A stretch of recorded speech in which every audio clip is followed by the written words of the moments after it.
ये देखिए हम इसको बोले थे पढ़ने के लिए तो ये खेल रही है, ठीक है ना। खेल रही है, आज इन अकेले धराई है, दीदी की बेटी है।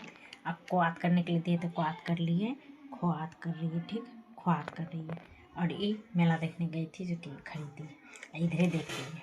अब देखिए इसको पूछते हैं क्या करे छे यहाँ पर, देखिए क्या करे छे हैं हमारे घर में क्या करे छी, क्या करे छी सुबह जबे ना अपन घर चले जबे हैं, अपन घर जबे ना क्या करछू जबे ना अपन घर हैं, जबे ना हैं अपन घर जबे ना, यहाँ नहीं रवि ना अपन घर जा बढ़िया बिस्तर सहित मांगे के आंसू निकल में सुआ निकल में ना हैं, जबे ना